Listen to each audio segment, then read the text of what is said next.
Tous les dimanches, 1h, 2h, Rothschild François Junior analyse, commente et vous aide à mieux comprendre les enjeux sociaux, politiques, économiques. Enjeux sur RFM 104.9 et sur rfmit.com. Un rendez-vous hebdomadaire pour traiter des grands thèmes de l'actualité quotidienne. 1h, 2h, tous les dimanches. Enjeux avec Rothschild. C'est votre meilleur rendez-vous.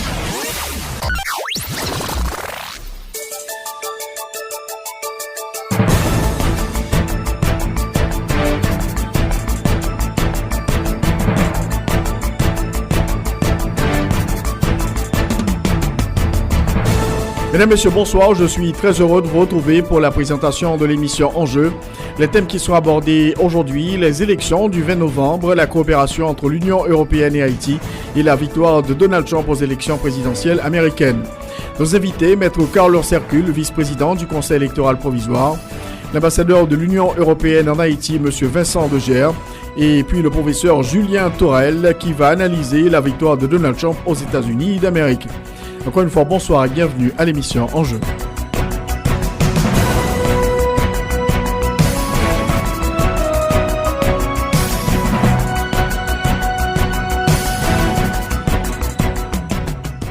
Alors, dimanche prochain, on aura les élections en Haïti, les élections du 20 novembre. Le CEP l'a confirmé, le président de la République l'a dit aussi.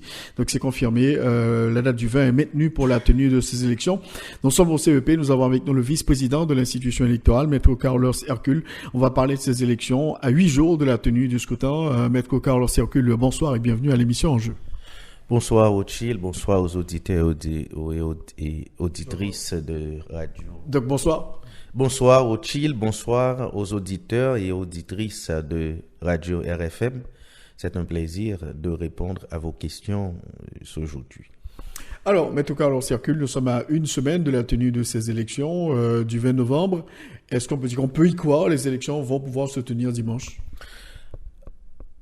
Les élections auront lieu dimanche 20 novembre, sans faute, à moins de catastrophes naturelles et un paramètre qu'aucun humain ne contrôle.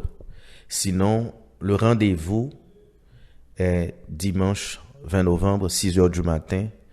La population doit sortir pour exercer son droit politique à travers son bulletin, faire le choix de celui qu'elle pense pouvoir diriger les rênes de ce pays. Alors, Carlos Hercule, nous sommes à une semaine de la tenue de ces élections. On sait qu'il y avait beaucoup de travaux à réaliser, notamment dans les zones qui avaient été affectées par l'ouragan Mathieu. Quel bilan, quel constat aujourd'hui, à une semaine de ces élections? Est-ce que le gouvernement va pouvoir respecter ses engagements, paroles tenues On a eu une rencontre hier au Palais national. C'était une rencontre bilan pour s'assurer de l'état d'avancement et des travaux des travaux qui devraient rendre fonctionnels les centres de vote. On refuse de parler de travaux de réhabilitation qui prendraient énormément de temps. Et toutes les institutions indépendantes qui réalisent ces travaux, elles ont été au rapport et toutes ont fait comprendre que les travaux sont avancés à plus de 80%. Et elle donne la garantie ferme que d'ici ce dimanche 13, comme étant la date butoir pour la remise des travaux, eh bien, tous les chantiers seront clos, c'est-à-dire tous les centres de vote seront accessibles pour le scrutin du 20 novembre. En ce qui concerne les infrastructures routières, ça a été le même rapport. Le ministre des TPTC a pris l'engagement que les routes qui généralement sont inaccessibles, les centres de vote qui sont généralement inaccessibles, ils le sont encore, mais il est en train de voir avec ses équipes comment rendre ces centres accessibles, même par moto. Donc là, vous avez des garanties formelles de la part de l'exécutif? Des garanties formelles, et de notre côté, nous sommes assez prudents. Nous avons fait pas installé, mais nous avons fait déposer dans les PEC des bâches et des tentes. Si d'aventure le gouvernement n'arriverait pas à rendre ces centres fonctionnels pour que nous puissions rapidement passer à l'action, faire couvrir les trois qui le méritent avec des bâches et fixer des tentes là où il n'y a pas moyen vraiment de rendre les centres physiques fonctionnels. Donc nous avons pris aussi des dispositions. Alors, est-ce qu'au niveau des becs, Maître Carlos Seclu, on vous a dit effectivement qu'on a vu les travaux qui s'effectuent sur le terrain et ces écoles seront prêtes, en tout cas en état de fonctionnement en ce qui concerne les centres de vote pour dimanche? Effectivement, tous les becs, les BED ont donné cette garantie après le constat de l'avancement des travaux. Donc, on a cette certitude. Alors, Maître Carlos Circule, en ce qui concerne les tentes, je sais qu'elles avaient été fournies par l'UNOPS. Il y avait certains responsables politiques qui soulevaient quelques questions, à savoir les dangers que pourraient représenter ces tentes. On a parlé aussi de la dimension de ces tentes qui était un peu trop petite. Et qu'est-ce que vous avez pu trouver en termes d'accord avec l'UNOPS? Bon, il y a plusieurs tentes de plusieurs dimensions qui sont disponibles. Il n'y a pas une dimension standard. L'important, c'est que nous avons les matériels nécessaires pour faire fonctionner des bureaux de vote là où il y aurait des problèmes. Donc, c'est cela qu'on a comme garantie.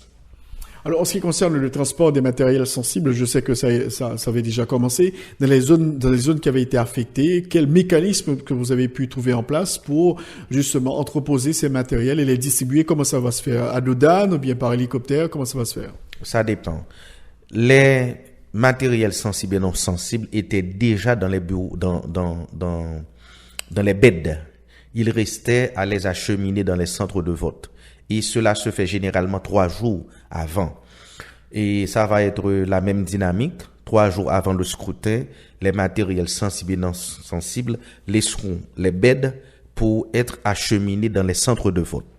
Maintenant, en ce qui concerne les centres inaccessibles, on est en train de réfléchir sur la location au moins de 3 hélicoptères. On est en train de réfléchir là-dessus pour accéder par dos d'âne ou bien à main. On est en train de réfléchir parce que ce n'est pas nouveau. Généralement, ces centres sont inaccessibles. Maintenant, on essaie de prendre d'autres dispositions pour pouvoir acheminer les matériels sensibles et non sensibles dans les centres de vote. On est en train de réfléchir là-dessus avec l'UNOPS, avec la police nationale aussi, parce que lorsque il ne suffit pas d'entreposer les matériels, il faut au moins des gens pour les garder. On a certainement des ASE, mais les ASE ne sont pas suffisants. Il faudrait qu'on ait aussi des policiers pour pouvoir renforcer la sécurité des matériels dans les centres de vote. Alors, est-ce qu'on a prévu tous les scénarios, anticipés par exemple s'il y a des pluies qui s'abattent sur ces régions qui avaient déjà été affectées? Quel plan B? Oui, on a prévu tous ces scénarios-là. On a des bâches en réserve. S'il pleut, à ce moment-là, on va devoir fixer les bâches. Alors, on sait qu'il y avait pas mal de problèmes lors des dernières élections, ce qui concerne la façon dont les bureaux fonctionnaient, etc., le personnel électoral. Est-ce que ces problèmes ont été résolus? Est-ce qu'on peut aller sans problème dimanche prochain remplir son devoir de citoyen sans avoir de difficultés au niveau de ces centres de vote, avec notamment les membres du personnel électoral? On a pris vraiment beaucoup de dispositions pour permettre au personnel vacataire de remplir efficacement leur mission. Généralement, le problème se situait au niveau de la moralité, mais aussi de la formation. C'est que les gens n'étaient pas suffisamment formés, ils ne savaient pas véritablement comment remplir un procès-verbal. Donc, c'est ce que nous avions obtenu suite au constat réalisé après notre arrivée ici. Donc, les mesures de redressement ont été prises. On a organisé vraiment beaucoup de formations. Les grands formateurs ont été formés pendant environ 8 jours. Les superviseurs ont été formés pendant 5 à 6 jours. Et les membres de bureau de vote ont été formés pendant 4 jours. Maintenant, il y a des membres de bureau de vote et de superviseurs qui sont en train de recevoir la formation sur l'ensemble du territoire. Il y a eu des gens qui avaient un double statut dans le système. C'est-à-dire, lorsqu'on fait le croisement, on a trouvé des membres de BV qui ont un statut de candidat et à la délégation, candidat à ZEC, candidat à KAZEC, etc. Et ce qui les rapprochait à un parti politique, on a décidé de les retirer du système. Comme ça, il faudrait les remplacer. Donc, les remplaçants sont en train de recevoir la formation maintenant, aujourd'hui et demain. Le 18 et le 19, il va y avoir une sorte de simulation à travers les centres de vote même. C'est-à-dire, les membres de bureau de vote, les superviseurs, ils vont faire connaissance avec l'espace physique et les matériels. C'est vrai que dans la formation, on a utilisé des matériels, mais ce ne sont pas les vrais. Mais on va permettre à ces gens-là d'avoir une certaine familiarité avec le lieu pour que nous puissions nous assurer que le 20, tout le monde est au point, tout le monde a les informations nécessaires et tout le monde a la capacité suffisante pour pouvoir remplir ses missions. Et nous avons mis l'accent fortement sur la question de moralité. À partir du code de déontologie que nous avons élaboré depuis notre arrivée, nous avons fait comprendre à ces vacataires qu'ils ont la responsabilité de s'acquitter de leur mission avec indépendance, impartialité, neutralité, mais aussi efficacité. Donc, ils sont outillés et sur le plan de la formation et sur le plan de la moralité. De ce côté-là, nous n'allons pas dire que nous pouvons nous reposer sur nos oreillers que rien de négatif ne va se passer. Non, on ne va pas, on n'est pas assez naïf pour le dire, mais certainement, et nous avons la conviction qu'on va avoir moins de problèmes à ce niveau-là. Le fameux problème des mandataires, est-ce qu'on peut dire que ce problème est derrière nous, ça a été résolu? Ce problème est derrière nous, pour la simple bonne raison que lors des dernières élections, le mandat qu'on donnait, c'était assez léger, qui peut être manipulé facilement. Alors que maintenant, le mandat est imprimé avec la photo, avec toutes les informations qui sont sur notre base de données. Et le mandataire, il va voter dans le bureau dans lequel il est affecté comme mandataire. C'était déjà son bureau son bureau de vote, et c'est là qu'il est affecté comme mandataire. Donc, à partir de ce moment, il n'y a aucune possibilité pour un mandataire d'utiliser le mandat, pour une personne d'utiliser un mandat qui ne lui a pas été assigné. Ça, c'est un. Deuxièmement, le parti a cette possibilité de mieux contrôler le mandat qu'il donne à la personne parce que le candidat ou bien le parti reçoit le mandat et en fait la distribution. Donc, il s'assure de la personne qui va le représenter. L'autre chose, c'est que nous organisons le roulement. Il est vrai qu'il y a des partis qui sont contre, mais pour nous, c'est assez fondamental parce que il faut absolument un critère objectif pour dire un tel sera présent à telle période, un tel ne sera pas présent dans telle tranche d'heure. Sinon, ce sera de l'arbitraire. Comme ça, il est dit dans les règlements que nous avons adoptés à ce sujet que à partir de 5, on va devoir organiser le roulement. Donc, si les gens s'entendent, il n'y a pas de problème là-dessus. S'il y a au moins 4 à 5 partis à être représentés dans un bureau de vote, ça facilite la chose. Parce que comme ça, on n'aurait pas à faire le roulement parce que c'est seulement 4-5 partis, c'est-à-dire c'est dans la limite de présence. À ce moment-là, il n'y aura absolument aucun problème. Mais ce qui est fondamental, même s'il y a un roulement pendant le déroulement du scrutin, mais tous ceux-là qui sont mandataires de partis, ils assisteront au dépouillement. Et le dépouillement, c'est le moment le plus critique, le plus crucial dans un scrutin. Le dépouillement. Donc, au moment du dépouillement, tous les mandataires, tous les observateurs qui sont présents, ils assisteront au dépouillement, ils assisteront à cette opération. Alors, il était question qu'on confie des téléphones intelligents aux responsables de bureau pour qu'ils puissent transmettre la photographie du... Oui, c'est encore là. et les superviseurs reçoivent un smartphone pour pouvoir faire le transfert de la photo du bulletin immédiatement. Mais comme vous savez... Du procès-verbal, merci, du procès-verbal de dépouillement. Mais comme vous le savez, et avec ce temps-là, cette condition météorologique, on a des craintes parce que là, vraiment, si l'Internet ne passe pas, donc les photos vont prendre vraiment un peu plus de temps pour être délivrées, alors que nous autres, nous le faisons, c'est pour pouvoir recevoir ces informations vraiment, vraiment rapides et commencer la tabulation, question de nous permettre de donner les résultats un peu plus avant que le délai fixé dans le calendrier électoral.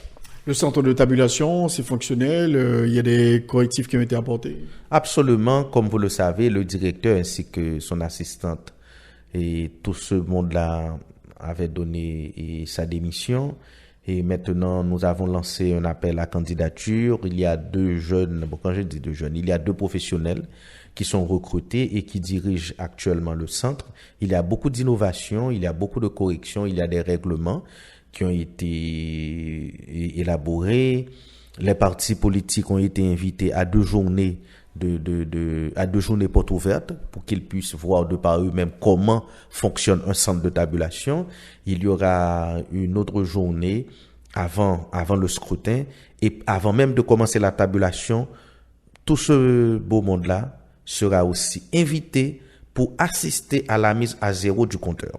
C'est-à-dire pour s'assurer que là, on commence avec le premier procès-verbal de dépouillement. C'est-à-dire la machine sera mise à zéro.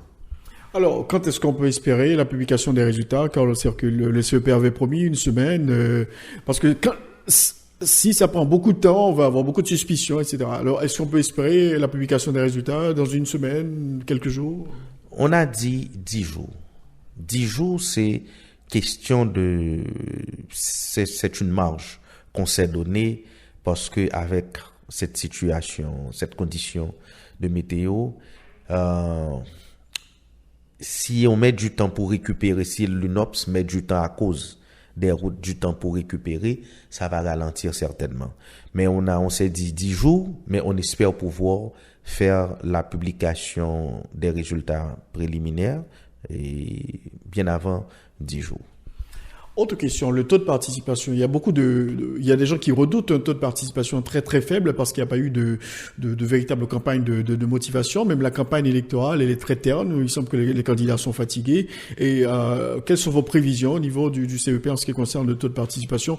Parce qu'il y a beaucoup d'interrogations concernant la participation de la population à ces élections. Il m'est difficile de répondre pour donner un chiffre, pour dire qu'on s'attend à tel taux. C'est vraiment difficile de le faire, mais on fait de son mieux. On fait de son mieux parce que demain, on sera dans le Grand Sud, particulièrement au CAI, pour un tournoi de football avec des équipes de la Grand'Anse, du Sud, des NIP et de l'Ouest, c'est-à-dire du CEP central, pour au moins aider les gens à se relever, mais c'est pour nous un prétexte pour lancer une campagne de sensibilisation. On invite tout le monde et on invite toutes les équipes et de ces départements, toutes les écoles qui ont une équipe de football, etc. On va distribuer des ballons, des maillots. On organise un tournoi pendant environ 2 heures de temps parce que c'est un prétexte qu'on prend véritablement. Et mon équipe sera dans l'Artibonite. On attend des véhicules. On va faire une campagne intense.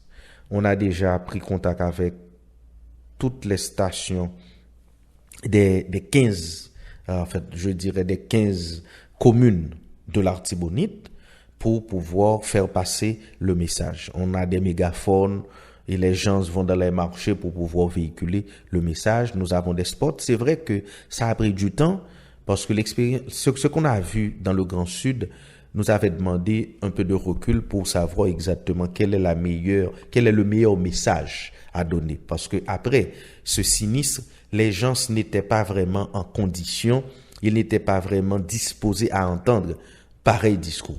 Et comme ce discours est devenu inéluctable, il fallait trouver la meilleure pédagogie pour que le message puisse passer. Donc ça nous a pris du temps. Maintenant, on a lancé, on avance et on espère aussi avec l'aide de la presse, on va vraiment atteindre cet objectif. Et je pense que ce n'est pas un objectif qui est particulier au CEP. D'ailleurs, le CEP ne fait pas des élections pour lui-même.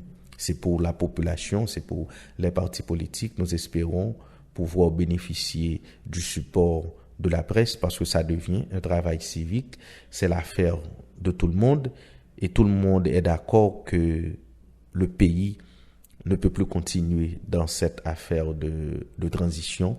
Il faut des dirigeants légitimes pour pouvoir adresser les vrais problèmes et sortir le peuple dans l'ornière dans laquelle il se trouve depuis trop longtemps. Donc vous pensez effectivement, en une semaine, la population pourra effectivement se mobiliser pour aller voter dimanche, Carlos Hercule? Je le crois. C'est aussi la responsabilité des partis politiques. Et je vois qu'ils commencent à se faire sentir. Donc je crois qu'on aura vraiment une participation. Et je ne peux pas mettre de chiffres, mais nous avons confiance que la population va répondre parce que c'est une nécessité. Côté sécurité, est-ce que vous avez toutes les garanties de la part de la police nationale et la MINUSTAH? Ils ont révisé leur plan. Quelle est la situation à une semaine de ces élections? Côté sécurité, on a toutes les garanties. Hier, la direction générale était présente à la réunion au Palais national. La communauté internationale la MINUSTAH était là avec les représentants des unités militaires et des unités civiles. Et tout le monde était là. Et à l'unanimité, ces responsables ont donné la garantie que tout est fin prêt. Et il y a une forte mobilisation. Et pour eux, les élections vont se dérouler dans la sérénité nécessaire. Donc la police a donné la garantie. Est-ce que on sait que parfois il y avait des zones rouges, il y a certains départements zones rouges comme le plateau central, la Grande Anse, etc. Et est-ce que toutes ces garanties ont été données par l'institution policière? Justement, la police connaît l'existence de ces zones rouges et avec les dernières intempéries, il y a certainement une augmentation. Donc la police est bien consciente de cela. Elle prend les dispositions pour pouvoir trouver les meilleures stratégies possibles pour au moins contrer si d'aventure il y a une tentative quelconque et de perturber les élections. Alors on sait qu'il y a eu cette semaine cette fameuse déclaration faite par l'ancien président Jean-Bertrand Aristide et le président du CEP avait dénoncé tous les secteurs qui, pour faire des menaces ou bien qui essaient de promouvoir la violence dans le cadre de la campagne électorale. Vous avez convoqué Maryse Narcisse, la candidate de Famille Wallace, qui était accompagnée de Jean-Bertrand Aristide justement, qui avait tenu ses propos.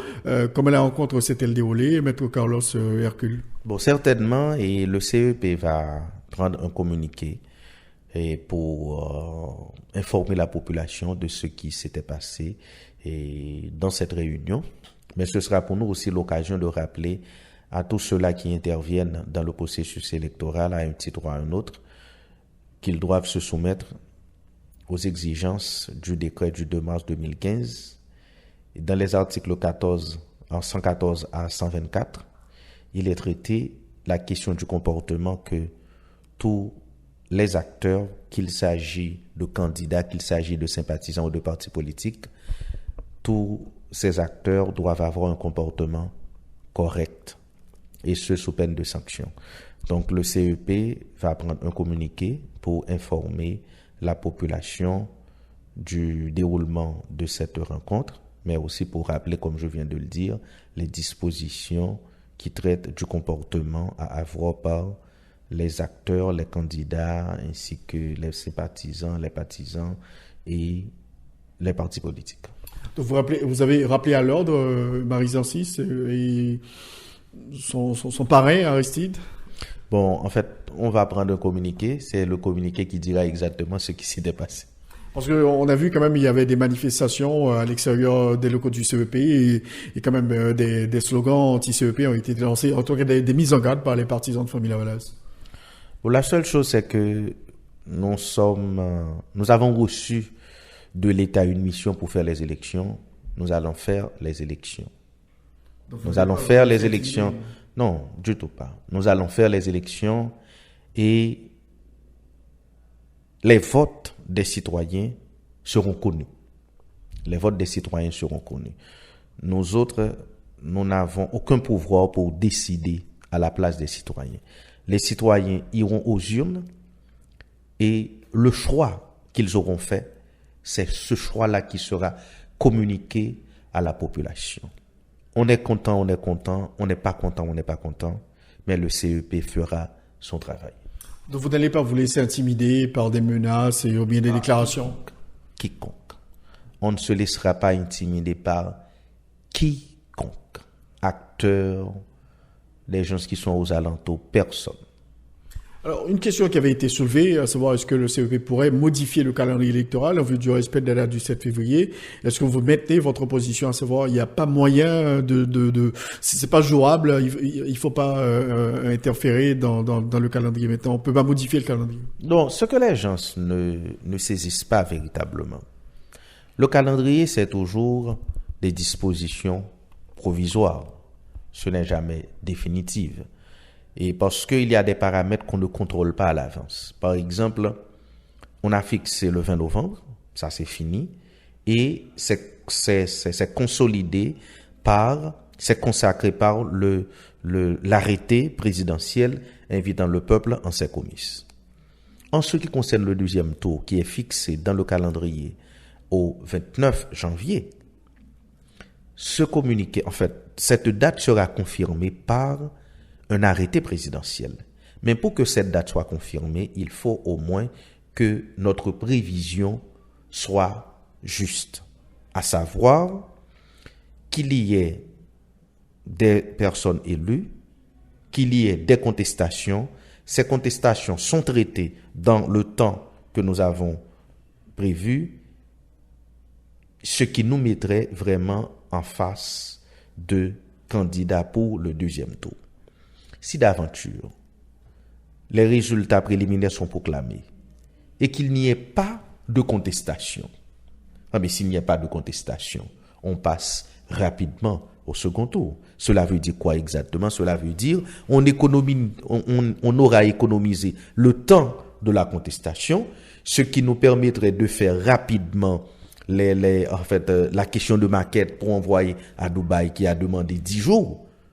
Comme ça, on organiserait le second tour avant le 29 janvier parce que les résultats définitifs auront été proclamés avant le 29 décembre.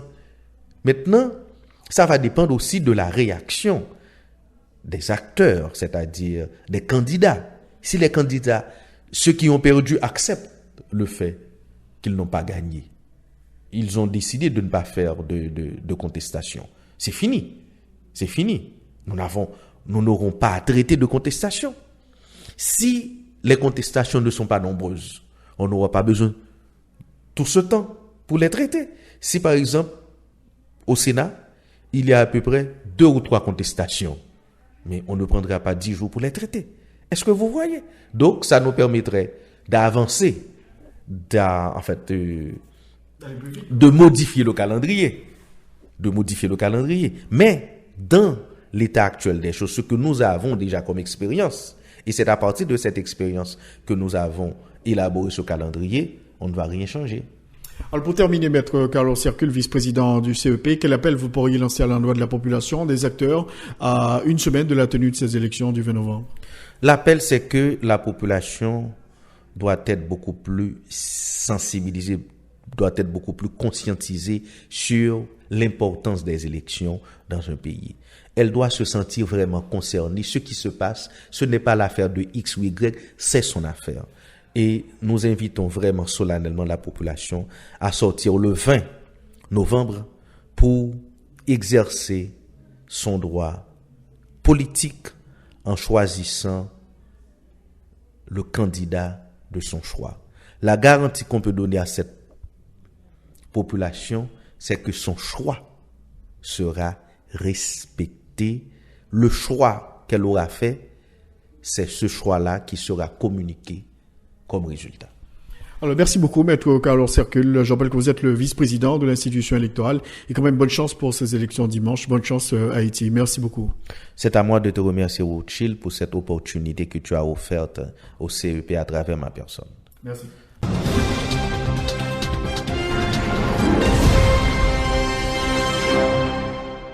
Alors, comme annoncé, nous avons avec nous l'ambassadeur Vincent Deger de l'Union européenne, représentant de l'Union européenne en Haïti. On va parler de la coopération entre l'UE et Haïti, parler des élections. Monsieur l'ambassadeur, bonsoir et bienvenue à l'émission Enjeux sur RFM. Oui, bonsoir Rothschild et merci de m'accueillir aujourd'hui dans votre émission. C'est un grand plaisir d'être là avec vous. Alors, monsieur l'ambassadeur, depuis le passage de l'ouragan Mathieu, l'Union européenne a été très active. Elle s'est associée à tous les gens de la communauté internationale pour aider Haïti à faire face à cette situation de crise. Parlez-nous quand même de cette coopération d'urgence avec Haïti à l'occasion du passage de l'ouragan Mathieu. Écoutez, il se trouve qu'aujourd'hui l'urgence elle continue puisqu'on a mais aujourd'hui des biens qui arrivent d'Autriche. Donc je dirais que de ce côté-là, la solidarité européenne s'est exprimée, je crois, depuis le début de cette crise humanitaire et elle continue. Aujourd'hui, on a 10 millions de tablettes chlorées qui doivent arriver, donc ils vont pouvoir renforcer les stocks de ce côté-là. On a également des bâches, 1000 bâches qui vont également arriver encore aujourd'hui. Donc on voit, on est tout le temps dans la gestion et dans la solidarité, je dirais, de la gestion de ce point de vue-là. Donc la solidarité a été très forte. Je crois que si on veut recadrer un peu les choses et les mettre dans un ordre à peu près logique, on peut dire que l'Union européenne a essayé d'intervenir à 4 niveaux à peu près de ce côté-là. Le premier, c'est sur la prévention. Je crois qu'il faut toujours le rappeler parce que malheureusement, on sait que Haïti est un pays fragile qui est exposé à des cyclones, mais pas seulement des cyclones, il y a eu les tremblements de terre, etc. Donc notre action dans le passé, et on doit réfléchir sur l'avenir d'ailleurs par rapport à ça, continue sur la gestion des risques et désastres. C'est clair que dans tout ce que l'on a fait dans le passé, il faut s'interroger sur le fonctionnement de ce qui... Alors la prévention a relativement fonctionné, on va dire. Il y a eu moins de victimes que peut-être ce que ça aurait pu être par rapport... Mais il y a trop de victimes par rapport à ce qui se passe dans les pays voisins d'un autre côté. Donc il y a quand même une réflexion, je crois, à continuer à avoir sur la gestion des risques et désastres. Donc là, on est toujours engagé sur ce point de vue-là. Et on a d'ailleurs des projets dans ce domaine qui continuent et qu'on va renforcer pour essayer d'améliorer la situation, parce que je crois qu'il faut aussi qu'ensemble, avec les autorités, avec nos collègues des Nations Unies, avec nos autres partenaires internationaux, on fasse un peu un bilan de ce qui a fonctionné et de ce qui a moins bien fonctionné. Je crois qu'effectivement, le fait que 3 semaines après le passage de la tempête, il y a encore des zones qui ne soient pas atteintes, qui n'aient pas pu être livrées correctement en eau, en nourriture, etc., ça pose un certain nombre de questions sur la logistique, sur l'organisation générale, etc. Donc il va falloir, à un moment donné, qu'on fasse un peu un bilan de cette catastrophe et de la manière dont on a répondu à cette catastrophe. Donc ça, c'est un premier point important. Deuxième point, il y a évidemment l'aide humanitaire immédiate et d'urgence. L'Union s'est mobilisée très rapidement. Hier encore, on a ajouté 2 millions d'euros à notre panier, si je puis dire, ce qui nous amène à presque 4 millions d'euros, effectivement, qui étaient mobilisés pour l'aide humanitaire d'urgence, qui sert effectivement à apporter de la nourriture, de l'eau, etc. aux populations. On a mobilisé aussi, dans ce contexte-là, et ça c'est assez conséquent, c'est notre protection civile européenne, notre mécanisme européen. Et là, beaucoup d'États membres, une dizaine d'entre eux, ont répondu immédiatement avec des kits médicaux, avec des stations de potabilisation d'eau. Je crois que la moitié des stations de potabilisation d'eau qui ont été opérationnelles dans cette affaire sont venues de l'Union européenne. Il y a près de 1 300 000 litres d'eau qui ont été traités et donc potabilisés pour justement venir en appui aux populations, notamment sur la zone de Jérémie, où on avait installé une capacité française, je crois, qui était tout à fait utile et remarquable. Maintenant, on est en train de voir quelle sera la transition, et parce qu'il va falloir rapatrier ce matériel, va pas rester forcément sur place, donc il faut trouver des solutions à plus long terme de ce côté-là. Donc la protection civile a été très active. Je voudrais aussi citer, parce que ça c'est essentiel, c'est la logistique, on en parlait tout à l'heure. On a eu 2 bateaux qui sont venus des Antilles néerlandaises, qui sont venus, des bateaux militaires qui ont été là et qui ont acheminé à peu près 350 tonnes de matériel sur les différentes zones Et là, c'est aussi une question qu'il faut se poser. Quand on peut pas arriver par la route, quand on peut pas arriver par les airs, en Haïti, on peut arriver à peu près partout par la mer. Donc aussi là, je pense que sur le long terme, il faut réfléchir sur les moyens dont on dispose pour effectivement acheminer l'aide le plus rapidement possible. On a aussi vu qu'il y a eu un petit peu des dysfonctionnements au début entre la distribution de l'aide, les gens n'étaient pas bien informés, c'était pas forcément bien structuré, bien organisé, donc les choses se sont améliorées avec le temps. Il faut qu'encore une fois, on tire un peu les leçons de cet exercice pour essayer d'être plus efficace. Ensuite, il y a l'aide à la reconstruction. L'aide à court et moyen terme qu'il faut mettre en place. Là aussi, on est pleinement engagé. Engagé tout d'abord au niveau des populations, notamment des populations agricoles ou de pêcheurs ou autres, qu'il faut recapitaliser dans les meilleurs délais. Et donc là, on a mobilisé également des outils et des projets dans ce sens. Dans le sud et la Grande-Anse, mais aussi dans le nord-ouest, parce que faut pas oublier qu'il y a eu d'autres zones aussi qui ont été touchées par le désastre. C'est ce qu'on est en train de faire également dans ce contexte-là. On a également, le directeur général était venu de DEFCO récemment en visite avec plusieurs collègues. On est en train de travailler avec les autorités effectivement pour mettre en place un appui budgétaire additionnel qui viendrait en plus de celui qu'on a fait déjà de manière conséquente avec l'État haïtien, qui viendrait spécialement viser l'éducation, parce que je crois qu'il faut remettre les écoles en état, il faut redonner aux enfants aussi le matériel nécessaire pour qu'ils puissent effectivement recevoir l'éducation auquel ils ont droit. Donc réactiver tout ça, c'est ce qu'on est en train d'essayer également de mettre en place. Et ensuite, il y a l'action à long terme, parce que, comme je disais tout à l'heure, on sait qu'Haïti est un pays avec ses fragilités. On travaillait déjà sur ces thèmes précédemment, sur la sécurité alimentaire et nutritionnelle, par exemple, sur les infrastructures par ailleurs. Donc ça, c'est ce qu'on est en train de faire. On avait déjà envisagé des investissements assez considérables de plus de 40 millions dans le nord-ouest. On est en train de voir si on peut aussi mobiliser des crédits additionnels et essayer d'intervenir également de manière conséquente ou équivalente peut-être sur la zone du sud et de la Grande-Anse.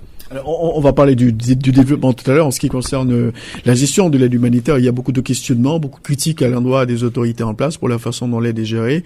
Et il y a même des secteurs qui parlent de politisation de l'aide. Est-ce que c'est le constat que vous faites au niveau de l'Union européenne?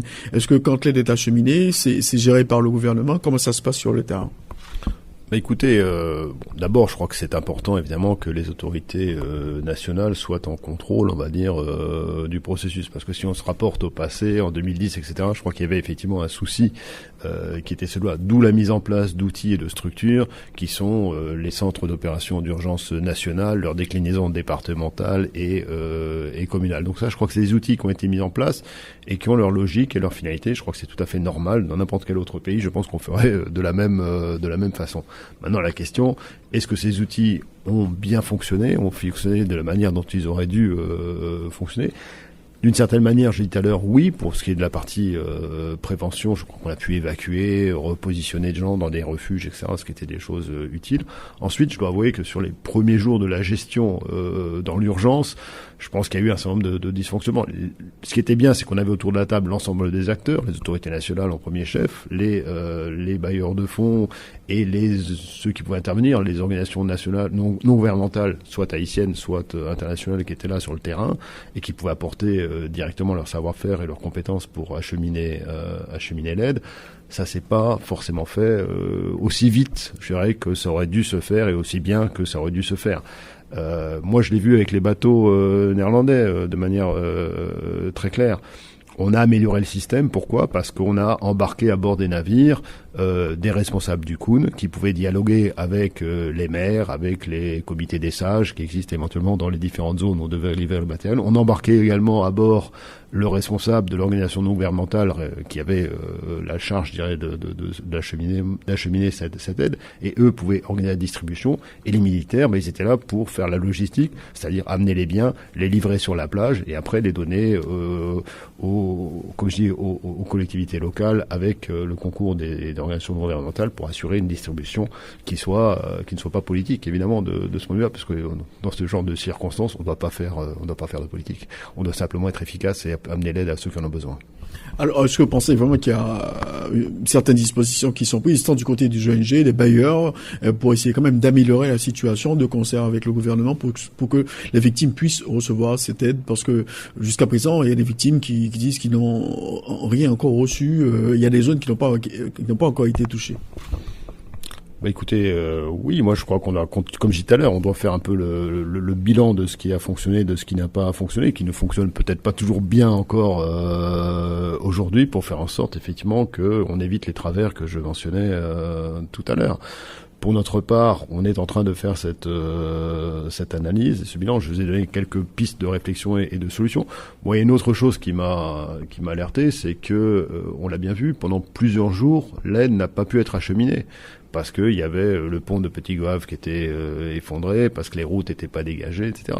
Mais ce que j'ai dit aussi, c'est que lorsqu'on a ce type de situation, on sait qu'on peut par contre aller sur d'autres territoires par la mer. Je crois qu'on n'utilise pas suffisamment la mer. Or, depuis Christophe Colomb, on sait que Haïti est une île. Donc, je crois qu'il faut effectivement réfléchir à des moyens logistiques. Donc j'ai dit, ces navires sont venus, par exemple néerlandais, mais il y a aussi un bateau colombien qui était là, donc c'était très bien. Mais il faut le temps de les faire venir, etc. Donc une des suggestions que je discutais avec les collègues néerlandais, c'est de dire, est-ce qu'on ne doit pas faire une espèce d'accord préalable ou d'exercice annuel, pourquoi pas, pour justement, parce que on sait qu'il y aura probablement d'autres situations problématiques, pour que justement ces mécanismes soient en place et qu'on puisse simplement les activer de manière à ce qu'on n'ait pas à demander des autorisations pour les bateaux pour entrer dans les eaux territoriales, à demander des autorisations additionnelles pour faire en sorte que les militaires puissent débarquer sur le territoire avec leur matériel, etc. Donc voilà, il y a des petites choses comme ça qu'on pourrait peut-être essayer de fluidifier et de faciliter de manière à gagner du temps. Et on sait que dans l'urgence, 2, 3 jours, 5 jours, c'est beaucoup. Quand on n'a rien à boire et rien à manger, c'est énormément. Alors après l'urgence, il va quand même falloir penser au développement. Il y avait des projets en cours, j'imagine, financés par l'Union européenne dans ces zones. Est-ce que ces projets vont se poursuivre et dans quel secteur d'activité vous travaillez dans ces régions? Bah écoutez, d'abord on travaille classiquement, je dirais, sur les questions de sécurité alimentaire et nutritionnelle. Donc j'ai dit tout à l'heure, on avait déjà des gros projets qui étaient prévus pour venir d'ici 6 mois ou 1 an dans le Nord-Ouest. Ce qu'on est en train de faire, c'est d'essayer d'accélérer ce processus. On a d'autres projets d'amorce, si je puis dire, qu'on est en train de faire, parce que pourquoi?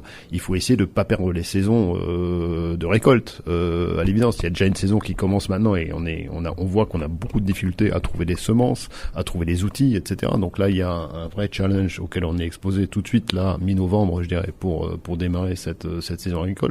Et ce qu'il y a surtout, c'est la grande saison qui démarrera effectivement en février et mars, où là, il faudra impérativement qu'on puisse redonner de la capacité aux agriculteurs, aux pêcheurs éventuellement aussi dans ces zones, etc. Donc ça, c'est ce sur quoi on est en train de travailler, de mobiliser fortement nos partenaires sur le terrain.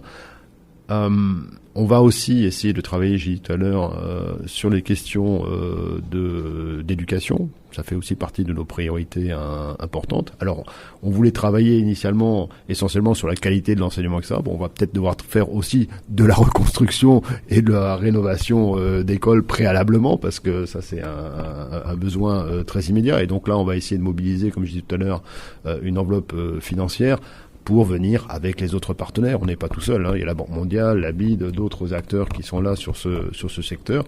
Mais on sait que dans les régions du Sud, il y a 750 écoles qui ont été démolies ou affectées par l'ouragan. Donc l'ampleur de la tâche, évidemment, est tout à fait considérable. Donc on va mobiliser aussi sur ces éléments.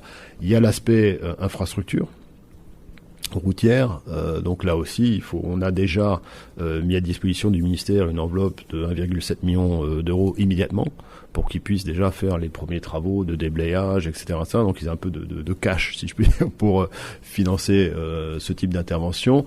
On est en train de voir éventuellement aussi avec d'autres partenaires. Je pense à la Banque européenne d'investissement. On a fait venir justement cette semaine le représentant de la Banque européenne d'investissement ici en Haïti pour étudier les possibilités de financer soit la rénovation des ports, qui ont été en partie endommagés par l'ouragan, soit le réseau électrique également dans la zone du sud. Donc il y a des choses sur lesquelles on est en train de travailler avec nos partenaires, nos interlocuteurs, pour essayer de voir si on peut effectivement offrir une assistance, non seulement en termes de dons, ce qu'on fait déjà, mais aussi en termes de prêts, ce qui est une nouveauté un petit peu dans notre forme d'intervention ici en Haïti.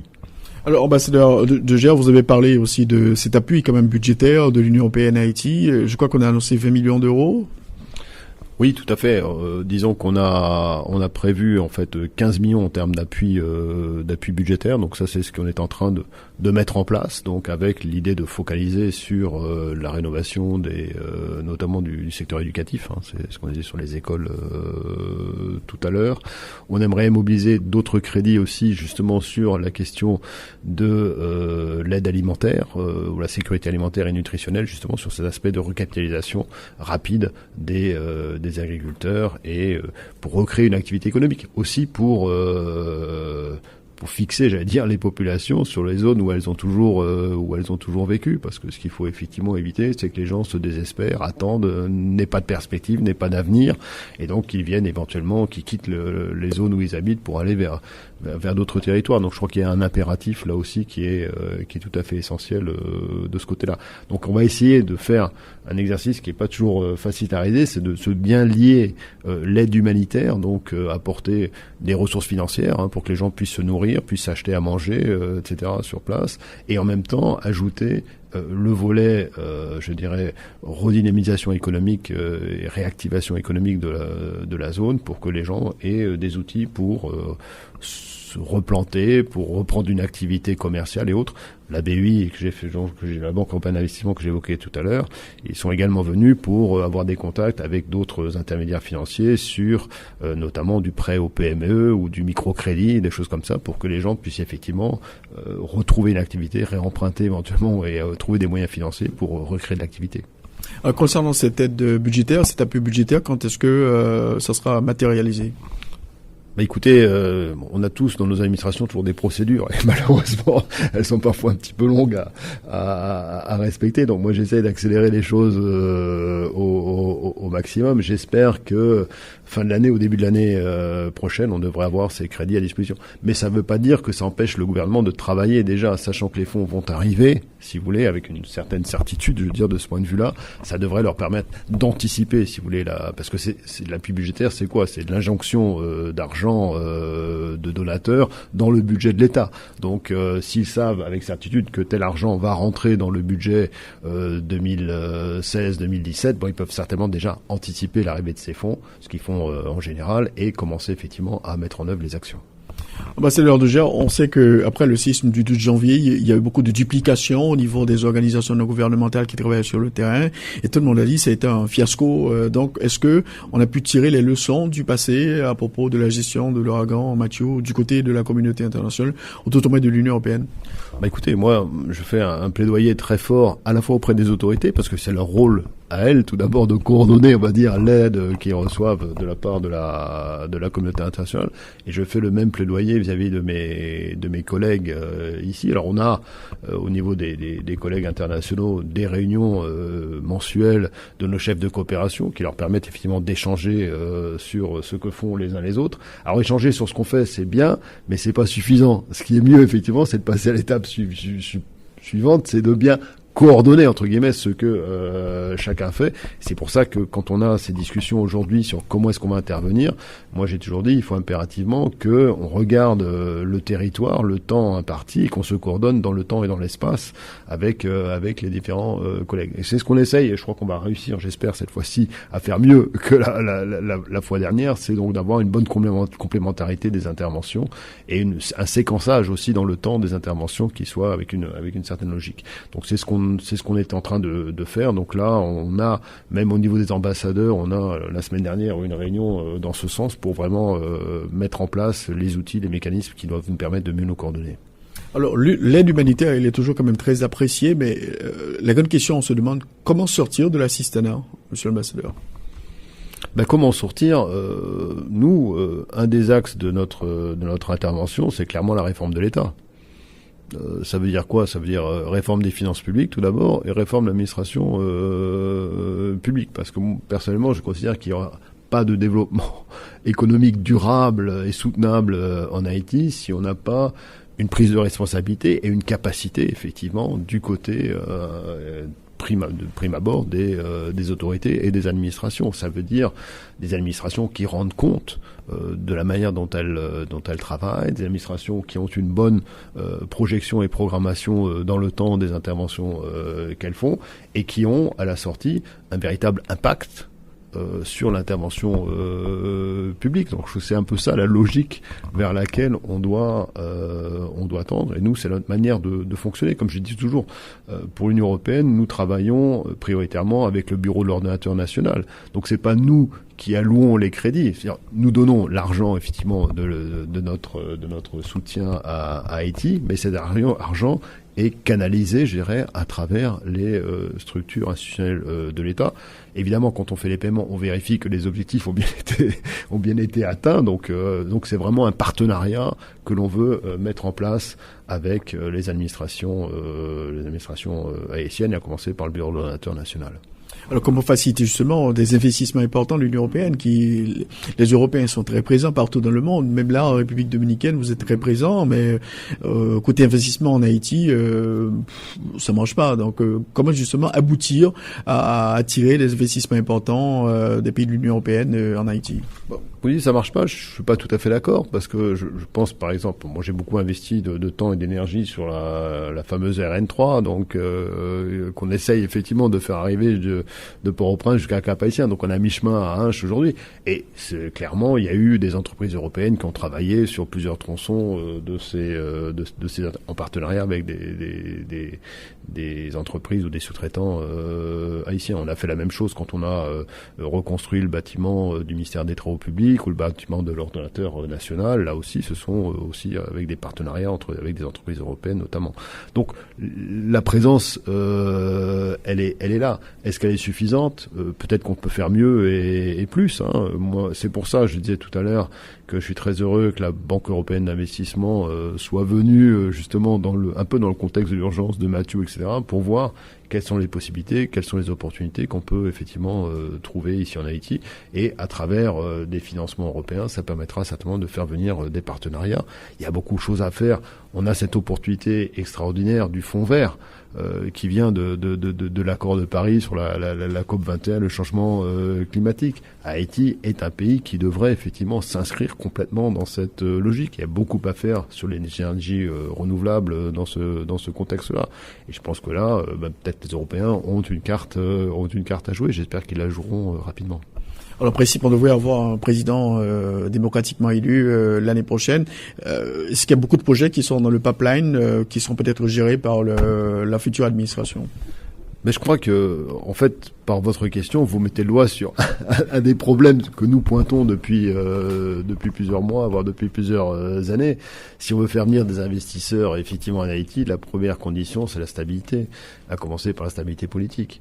Donc, je crois qu'effectivement, c'est pour ça que nous avons insisté toujours pour que le cycle électoral aille à son terme, qu'il se termine, qu'on ait des institutions stables. Et on voit bien aujourd'hui, avec la crise cyclonique humanitaire à laquelle on est confronté, le fait de ne pas être sorti, si je puis dire, de la crise électorale qui a commencé il y a plus de 18 mois, c'est un handicap énorme pour Haïti. C'est aussi un handicap, on le sait très bien, pour faire venir des investisseurs qui, la première chose qu'ils regardent, c'est leur risque politique, effectivement, par rapport au pays où ils souhaitent investir. Donc, je crois qu'il est impératif de ce point de vue-là qu'on termine ce cycle électoral le plus vite possible, que l'on ait au plus tard le 7 février effectivement non seulement un président en place, mais rapidement aussi un gouvernement et un parlement qui fonctionne, qui adopte des lois, qui puissent aller de l'avant. Il y a un agenda de réforme énorme, on le sait, à mettre en place. Il y a des potentialités aussi. Donc voilà, il faut réussir à conjuguer cet agenda de réforme avec ces potentialités. Alors, ambassadeur de Gers, sur la question électorale, il y a quand même des doutes. On dit que les élections vont se tenir le 20 novembre, mais il y a encore des questionnements, des doutes à propos de la tenue de ces élections, malgré les déclarations pour le moins rassurantes des principales autorités. Moi, je crois que le CEP a fait un très très gros travail de fond pour préparer ces élections qui auraient dû avoir lieu normalement le 9 octobre dernier, qui malheureusement ont été reportées. Évidemment, il y a énormément de problèmes. C'est clair que la dévastation que l'on a vue, moi j'ai visité ces zones, j'ai bien vu comment ces zones ont été affectées, c'est tout à fait clair. Mais je crois que, en dépit de cette situation-là, il faut très rapidement qu'on arrive à mettre un terme, comme je disais tout à l'heure, à ce cycle électoral, parce que vraiment Haïti a très rapidement besoin d'institutions stables, de manière à pouvoir engager un discours et un dialogue politique avec l'ensemble de ses partenaires et rassurer en même temps, je dirais, la communauté internationale, mais aussi les investisseurs, que ce soit les investisseurs nationaux d'ailleurs, comme internationaux, pour qu'effectivement on puisse redynamiser et relancer l'économie ici. Donc le 20 novembre, vous y croyez? Moi j'y crois, je serai sur le terrain le 20 novembre, donc je verrai comment les choses vont se passer, mais je crois effectivement que on était prêt pour le 9 octobre. C'est vrai qu'il y a des défis considérables et nouveaux qui se sont ajoutés du fait de Mathieu. Je pense qu'on a apporté un certain nombre de réponses, ça n'est pas facile. Moi, la première difficulté qu'on aura, je pense aussi, c'est la mobilisation de la population pour aller voter. De manière générale dans le pays, mais a fortiori évidemment dans ces zones qui ont été affectées par Mathieu hier, par des inondations il y a encore quelques heures ou quelques jours. Donc la situation n'est pas simple, mais je crois que il faut inviter effectivement les citoyens haïtiens à aller se mobiliser justement pour mettre un terme à ce processus et tracer une nouvelle route pour Haïti.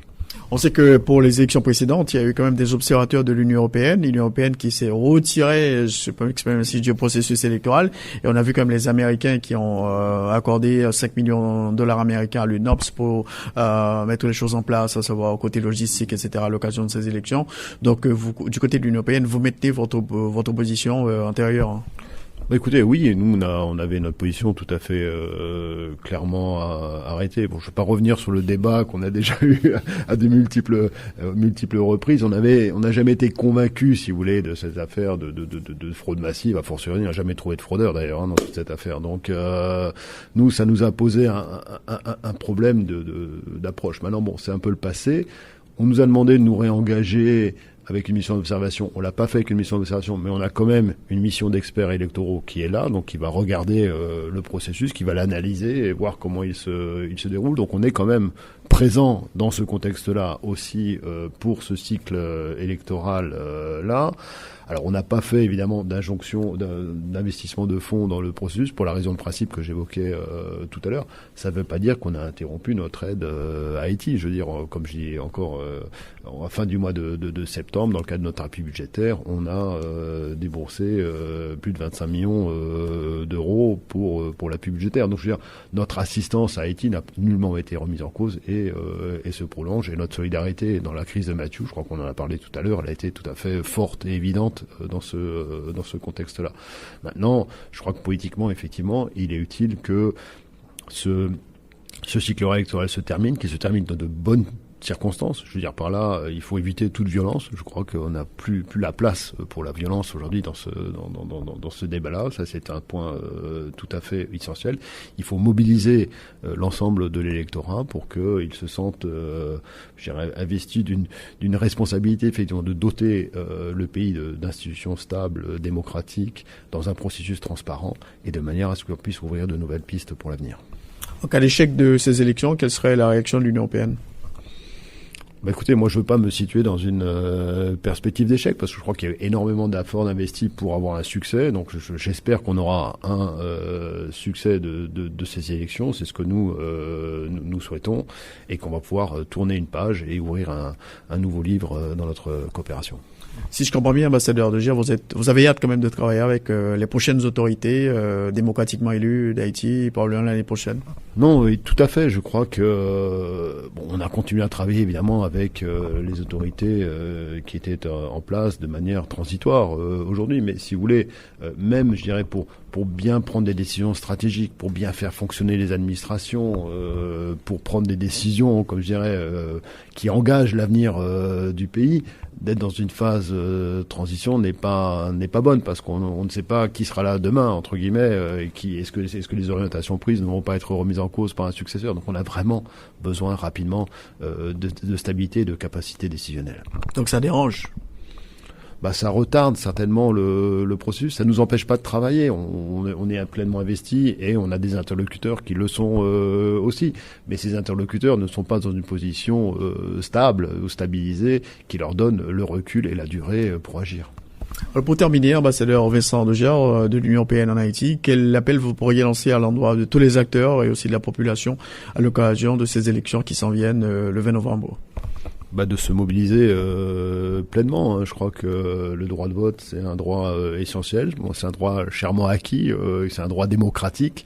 Donc il faut impérativement, effectivement, que les acteurs et la population, en premier lieu, se mobilisent effectivement pour aller voter, que sur le plan de la sécurité également, que la police nationale soit bien mobilisée pour accompagner ce processus, parce que je crois qu'il faut effectivement que les choses se passent dans le calme et dans la sérénité. C'est comme ça que se déroulent les élections dans n'importe quel pays démocratique, donc c'est ça qu'il faut. Et il faudra surtout, le lendemain des élections, accepter le résultat de ces élections. Merci beaucoup, ambassadeur Vincent Degère de l'Union européenne, d'avoir été notre invité aujourd'hui. Merci beaucoup. Merci beaucoup, Rothschild, et bonne journée à vous aussi. Merci.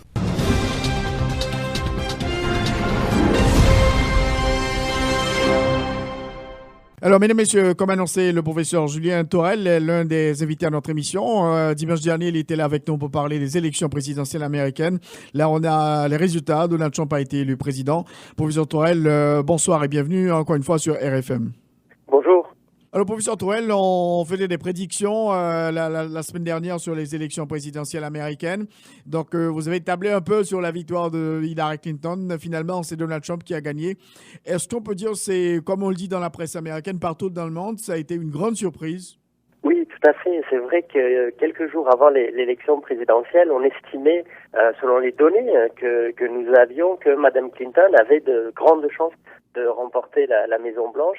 Et à l'image de bien des médias, de bien des observateurs et d'une grande partie de la population américaine, le résultat de mardi soir, 8 novembre, m'a grandement surpris, a étonné. Tous les pronostics, ou l'essentiel des pronostics ont été déjoués. Et on constate d'ailleurs qu'aux États-Unis aujourd'hui, les 3/4 de la population se disent étonnés de l'issue de ce scrutin. Et c'est peut-être le seul sentiment à l'heure actuelle que les Américains ont en partage, parce qu'au-delà de cette surprise, on constate en effet, notamment avec les mouvements de foule, les quelques manifestations qu'on voit depuis l'annonce de la victoire de Donald Trump, que la société américaine est profondément divisée en deux camps, entre les Américains qui ont choisi le candidat Donald Trump et ceux qui espéraient voir Mme Clinton succéder à Barack Obama. Alors donc là, effectivement, l'Amérique est entièrement divisée sur cette question. Hillary Clinton, pourquoi elle a perdu cette élection selon vous? Alors manifestement, Hillary Clinton souffrait de plusieurs handicaps dans cette élection, notamment son image. Alors on a beaucoup évoqué le fait que ce soit une femme et que peut-être les États-Unis n'étaient pas prêts à élire une femme à la présidence.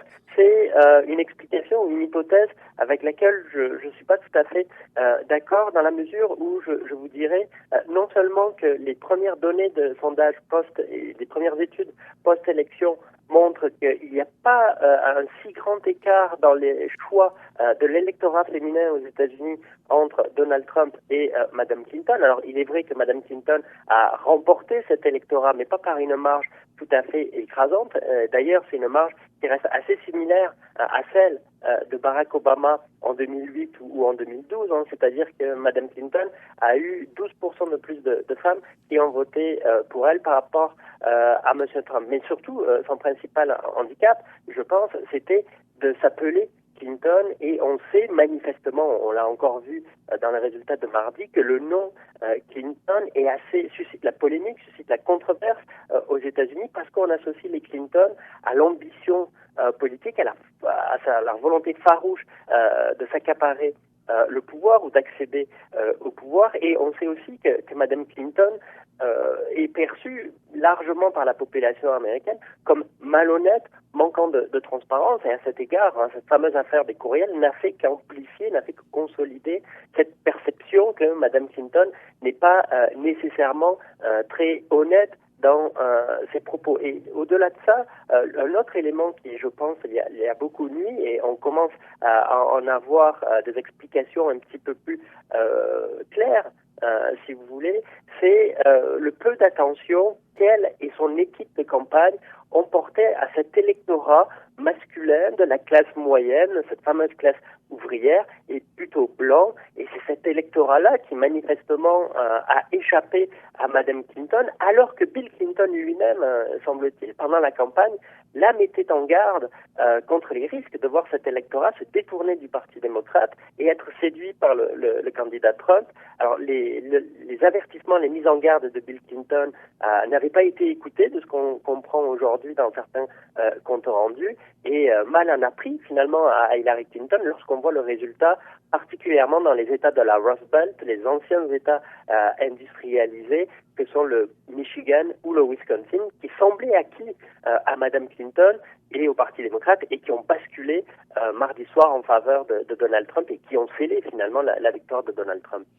Alors, docteur Julien Torel, la question du collège électoral, elle ressurgit aux États-Unis d'Amérique car Hillary Clinton a remporté beaucoup plus de voix que Donald Trump. Oui, alors tout à fait. Donald Trump va être le 5e président à accéder à la Maison-Blanche après avoir perdu le suffrage populaire. Alors ça va certainement, chez les déçus, les partisans déçus de Madame Clinton, relancer cette idée qu'il faudrait réformer le système électoral. Alors évidemment, à chaque fois, le camp qui perd l'élection présidentielle plaide pour un changement de ce système, une remise en cause de ce mode de suffrage indirect avec le collège électoral. Il faut savoir que dans l'histoire des États-Unis, pas moins de 700 amendements ont été proposés pour supprimer le collège électoral et passer à un suffrage universel direct. Évidemment, aucun de ces amendements n'a abouti. On a toujours ce système-là. Alors oui, on constate aujourd'hui, alors le dépouillement des voix n'est pas totalement fini dans tous les États, notamment au Wisconsin ou au Michigan, mais manifestement, Madame Clinton a gagné de façon assez nette au suffrage universel une majorité de la population, sauf que elle n'est pas parvenue, contrairement à Barack Obama, à motiver une large part de l'électorat démocrate. En fait, elle a moins de voix qu'en avait eu, par exemple, Barack Obama en 2008 et en 2012, ce qui peut expliquer que malgré le fait qu'elle ait plus de voix au suffrage universel, elle est perdue dans des États clés qu'on évoquait tout à l'heure, ceux de la Rust Belt, le Michigan, la Pennsylvanie, l'Ohio c'était attendu, ou le Wisconsin, parce qu'il ne faut pas oublier que dans ce suffrage universel, si on regarde, un État comme la Californie a un poids disproportionnel, si vous voulez, relativement à son importance au sein du collège électoral. Le docteur Julien Torel, nous sommes à l'ère de la transition aux États-Unis d'Amérique. Il y a eu cette première rencontre entre Barack Obama et Donald Trump à la Maison-Blanche. Et comment vous trouvez les premiers pas de Donald Trump, président élu? Alors bon, on sait que là maintenant c'est une période de transition en effet qui s'ouvre.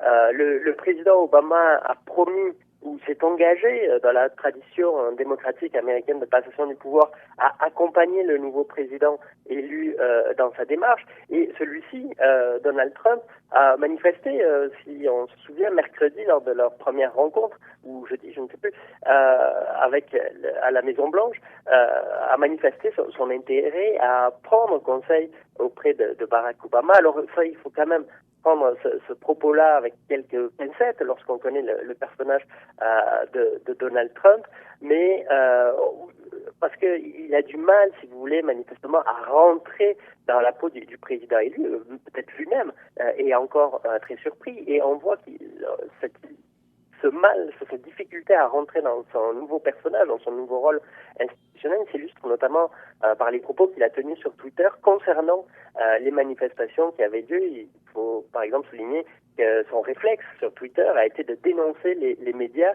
qui fomenteraient, qui alimenteraient le mécontentement populaire et donc qui seraient à l'origine de ces manifestations. Alors il est un peu revenu sur ses propos.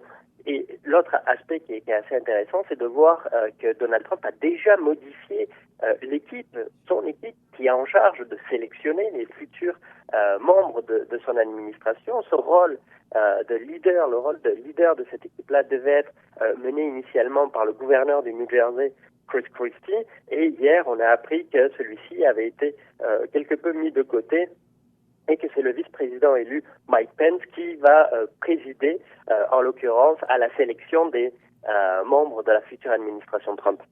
Alors, on constate que Donald Trump, il commence quand même à nuancer ses positions vis-à-vis de certains dossiers clés, à savoir le Obamacare, l'immigration, etc. Est-ce que vous pensez qu'il sera en mesure de tenir ses promesses envers ses électeurs qui se sont déplacés pour aller voter Donald Trump mardi dernier? Oui, alors on constate, oui, que Donald Trump déjà met un peu d'eau dans son vin sur certaines de ses propositions les plus radicales et celles qui ont peut-être suscité le plus d'adhésion auprès de la population. Bon, vous évoquez Obamacare, et déjà, alors qu'il s'engageait pendant la campagne à abroger la réforme du système de santé qu'avait mise en œuvre le président Obama à partir de 2010. Aujourd'hui, il parle de nécessité de l'aménager, de le modifier et pas nécessairement de supprimer Obamacare. Alors ça va peut-être fâcher une partie de l'électorat qui voyait dans Obamacare le symbole de l'intrusion du gouvernement fédéral dans les choix individuels des Américains. Donc là, ça peut créer des dissensions, mais c'est aussi un programme pour lequel certains Américains voyaient des vertus, notamment en élargissant l'accès à une couverture maladie à bien des Américains. Donc là, on est déjà dans cette phase où le président élu est confronté à une certaine réalité du pouvoir et il va lui falloir sur ces dossiers-là trouver une entente, bon, notamment vis-à-vis de son électorat, mais surtout avec les républicains du Congrès, qui même si depuis 2010 promettent de modifier, voire d'abroger Obamacare, doivent tenir compte, même si c'est une réforme qui est imparfaite, notamment dans la gestion de la hausse des coûts du système de santé, c'est un programme qui a certaines vertus, qui a certains avantages, qui bénéficie quand même d'un certain appui populaire. Et Obamacare, si vous voulez, l'inflexion de la position de Donald Trump sur ce dossier-là annonce ou illustre certainement d'autres inflexions, d'autres modérations dans la position de Trump. On peut penser par exemple aux accords de libre-échange. On sait que Donald Trump les a largement critiqués en affirmant que ces accords de libre-échange avaient nui à l'emploi aux États-Unis et qu'il était prêt à déchirer ces ententes-là, notamment l'entente de libre-échange nord-américaine qui unit les États-Unis au Mexique et au Canada. Et on peut s'attendre donc sur ce dossier-là aussi confronté à la réalité et au poids de cette entente pour l'économie américaine, il soit amené à adopter une position un petit peu plus modérée et moins radicale que celle qu'il préconisait pendant la campagne. Docteur Julien Tourelle, est-ce que vous pensez que sur la question de l'immigration, vous pensez que Donald Trump il va peut-être infléchir sa position? Alors là, c'est peut-être un dossier sur lequel il a un petit peu plus de marge de manœuvre pour concrétiser ses promesses de campagne. Par exemple, il avait évoqué sa volonté de réduire l'immigration en provenance de pays musulmans, et ça, il peut, par exemple, dans le cadre de ses prérogatives présidentielles, imposer aux autorités américaines un contrôle plus accru sur cette immigration-là, en réduisant, par exemple, le nombre de visas ou le nombre de statuts de réfugiés qu'il pourra accorder. Sur l'immigration en provenance des pays latino-américains, peut-être continuera-t-il, et finalement probablement continuera-t-il dans la veine de Barack Obama, c'est-à-dire des expulsions à un rythme assez soutenu de personnes en situation irrégulière aux États-Unis. Bon, cela étant dit, il faut quand même souligner un fait, c'est que depuis la crise économique aux États-Unis de 2008, l'immigration latino-américaine s'est quelque peu tarie. En fait, on constate même qu'il y a plus de Mexicains depuis quelques années qui ont quitté les États-Unis que de Mexicains qui sont arrivés même par la voie légale ou par la voie illégale. Alors pour terminer, professeur Julien Tourelle, est-ce que vous pensez que Donald Trump va toujours rester le bon élève de Washington? Donc on peut dire qu'il a bien commencé cette semaine. Est-ce qu'il va maintenir sa position, à savoir respecter l'establishment à Washington, ou essayer de démanteler cet établishment? Il y a même un professeur américain qui avait prédit la victoire de Trump. Il prédit également qu'on pourrait arriver à la destitution de Trump, qui serait remplacé par Mike Pence. Donc s'il commet des erreurs. Donc, quelles sont vos prévisions? Alors bon, juste serai très prudent dans mes prévisions, puisque la dernière que j'avais formulée s'était avérée largement fausse, puisque Mme Clinton n'a pas accédé à la Maison Blanche. Bon, cela étant, on constate, oui, que peut-être Donald Trump essaie d'être un petit peu plus prudent, respectueux d'une certaine tradition politique à Washington et de l'establishment. Il n'a pas le choix, vous l'avez dit. Bon, certes, il devient l'homme le plus puissant du monde, ou celui qu'on perçoit comme le plus puissant du monde, mais pour pouvoir gouverner, pour pouvoir réaliser ses promesses, il doit s'entendre avec les autres branches du gouvernement, et notamment le Congrès qui est contrôlé par les républicains. Et là, on sait que sa relation, notamment avec le président de la Chambre, Paul Ryan, n'est pas très bonne. Alors, il faudra voir si Paul Ryan reste président de la Chambre du prochain congrès qui sera intronisé en début d'année prochaine.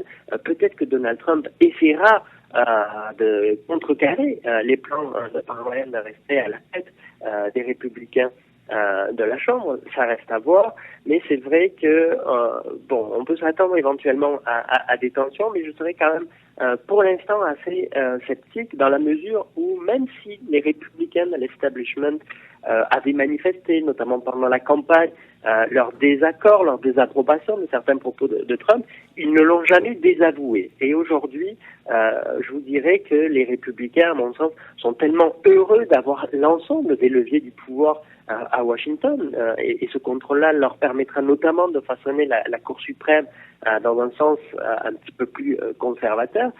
Donc ils ont l'air suffisamment satisfaits qu'ils accepteront de travailler avec le président Trump, en effet, tant et aussi longtemps que celui-ci sera gérable, respectera, si vous voulez, un minimum de la pratique institutionnelle et constitutionnelle américaine. Oui, le professeur Lichtman qui avait prédit la victoire de Donald Trump parle maintenant d'une possibilité d'impeachment, de destitution.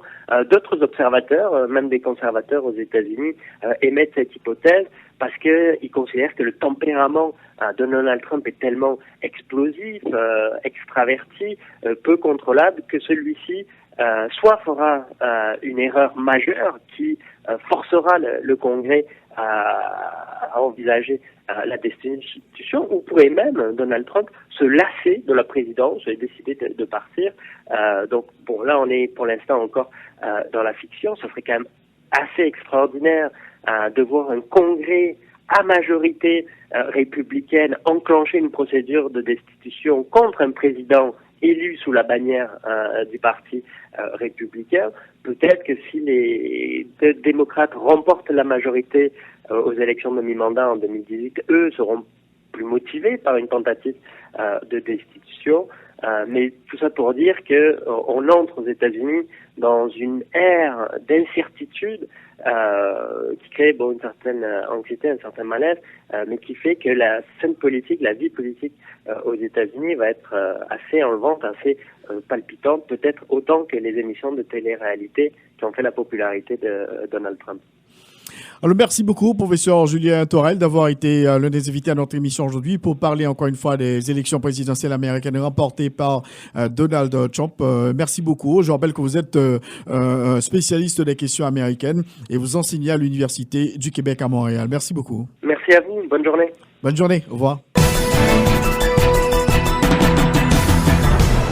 C'est donc la fin de l'émission Enjeu. Donc, on a eu au menu les élections du 20 novembre prochain, la coopération entre l'Union européenne et Haïti et la victoire de Donald Trump aux élections présidentielles américaines avec nos invités, Maître Carlos Hercule, l'ambassadeur Vincent Degier de l'Union européenne et le professeur canadien Julien Thorel. La reprise de cette émission est à 4h et à 9h sur RFM 104.9, rfmhaiti.com et aussi sur TuneIn Radio. Au revoir. Tous les dimanches, 1h, 2h, Rothschild François Junior analyse, commente et vous aide à mieux comprendre les enjeux sociaux, politiques, économiques. Enjeux sur RFM 104.9 et sur rfmhaiti.com. Un rendez-vous hebdomadaire pour traiter des grands thèmes de l'actualité quotidienne. 1h, 2h, tous les dimanches. Enjeux avec Rothschild. C'est votre meilleur rendez-vous.